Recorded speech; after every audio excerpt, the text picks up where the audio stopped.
You know how when a brand new gadget breaks, you panic, but when an old, reliable tool starts to wear down, there's a totally different kind of anxiety. Oh, yeah. Like you've relied on it forever and suddenly it's just, failing you. Right, exactly. And today's source really captures that exact vulnerability. We are thrilled you're joining us for this deep dive into the text of Psalm 71 from the English Standard Version. It's titled, Forsake Me Not When My Strength is Spent.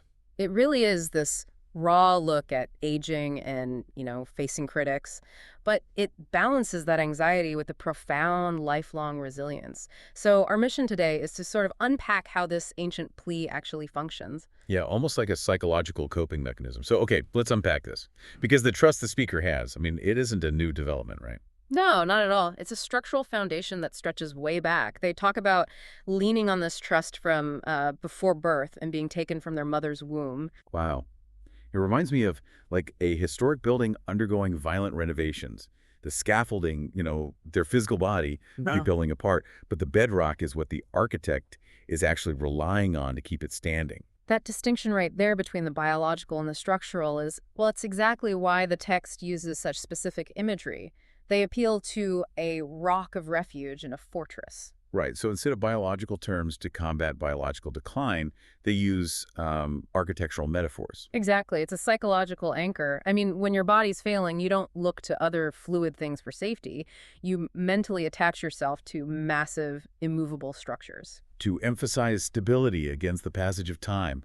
And they need that anchor right now because that bedrock is being violently tested. This isn't, some peaceful retirement. Far from it. The speaker is facing a crushing dual threat. So internally, there is severe biological decline. They explicitly mention the time of old age and gray hairs. Yeah, their strength is literally spent. But then that internal vulnerability is compounded by like an external threat, right? Yeah, human vultures. Their enemies are actively watching them weaken, consulting together, saying things like, um, God has forsaken him, pursue and seize him. Because there is none to deliver him.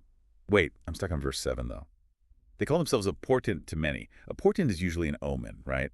Or like a marvel. Right, exactly. Are they saying their misery is basically a public spectacle? Like Yeah. people are just staring at this once great person struggling, waiting for them to finally break?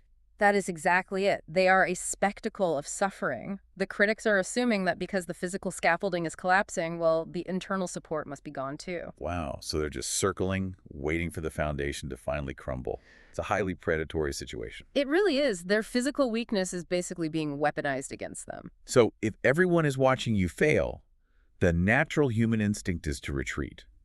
You want to hide away in shame, until the storm passes. Which is why the psychological pivot here is just so brilliant. The speaker does the exact opposite. The response actually expands. Expand how? Like instead of shrinking inward. Yeah, they make a bold promise to declare these deeds to another generation and all those to come. By projecting confidence into a future they might not even live to see, they refuse to let physical decline dictate their internal reality. Oh, I see. And that bold promise to future generations, it literally changes the atmosphere of the text. We go from these desperate whispered pleas like, rescue me and make haste to help me. To a full sensory explosion at the end, right? Yes. The speaker starts talking about praising with the harp and the lyre and how their lips will shout for joy. It goes from a dark whisper to a full-blown concert. The shift is massive, and when you look at this through a modern lens, whether your own strength is spent from, say, burnout, aging, or waiting critics, this ancient text does something incredibly practical. It shows that true resilience isn't just the absence of wear and tear. Exactly. It's the active choice to leverage your deep history of survival against whatever present crisis is trying to break you. So, what does this all mean for you right now? I want to leave you with a thought based on verse 20. The speaker acknowledges that they were made to see many troubles and calamities before they are promised to be brought up again. Brought up from the depths of the earth, they get worn down precisely because they've survived so much heavy lifting. Right. So consider this. Does the sheer depth of the calamities you've survived directly expand your capacity to experience the profound joy described at the end of this text?